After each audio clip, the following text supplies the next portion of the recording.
The shadows of Blackthorn Manor. The group of 5 friends had heard the whispers about Blackthorn Manor. It was said to be cursed, a place where shadows moved even when no one cast them.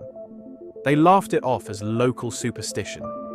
Urban legends were always fun to explore on a drunken dare, and tonight, under the pale gaze of the moon, they decided to prove the stories wrong.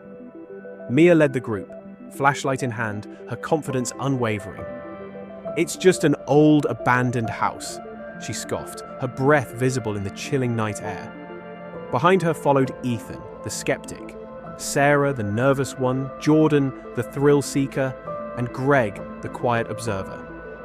The manor loomed before them, its rotting wooden beams groaning as the wind pushed against it. The windows were dark, gaping holes that seemed to swallow the light. Pushing the creaking door open, they stepped inside. The air was heavy, thick with the scent of mildew and decay. The faint echo of their footsteps reverberated through the cavernous halls. Dust motes danced in the beam of Mia's flashlight. "See? Nothing but a creepy old house," Ethan said, his voice laced with forced bravado. Sarah shivered. "Can we just look around and leave? This place gives me the creeps." Jordan smirked. "That's the point, Sarah. Where's your sense of adventure?" They split up to cover more ground, despite Mia's unease about separating. The house was eerily silent, except for the occasional creak of the floorboards. As Sarah ventured upstairs, she thought she heard a faint whisper. "Guys!" she called out, her voice trembling. There was no reply. Meanwhile, Greg lingered in the grand parlor, staring at a massive portrait of a stern-looking man. The plaque beneath read, "Lord Blackthorn, 1856. The man's painted eyes seemed to follow him. Greg shook off the unease and turned away, only to feel a cold breath on his neck. Spinning around, he saw nothing but the empty room. Ethan's exploration took him to the basement. The air grew colder as he descended, his flashlight flickering. At the bottom, he found a wooden box covered in strange carvings. Curiosity compelled him to open it. Inside was a bundle of blackened feathers, tied with a crimson ribbon. As he touched it, a sharp pain shot through his hand. He dropped the feathers and they disintegrated into ash.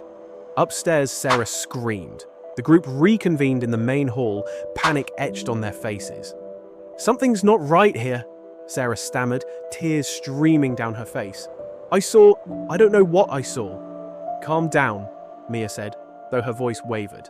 "We'll leave. Now." As they made their way to the exit, the door slammed shut with a deafening bang. The flashlight flickered, plunging them into darkness. Ethan cursed and Sarah whimpered. Then the whispers began. Faint at first, then louder, surrounding them. They couldn't make out the words, but the tone was malevolent. Shadows crept along the walls, moving unnaturally. "Run!" Mia shouted. They sprinted down the hall, but the house seemed to stretch endlessly. Doors appeared where there had been none, leading to labyrinthine corridors. Panic set in as they realized the manor was shifting, trapping them. Greg was the first to fall. A shadowy tendril snaked from the darkness, wrapping around his ankle and dragging him into the void. His scream echoed and then abruptly ceased. "Greg!" Mia yelled, but there was no response. One by one, they succumbed to the house.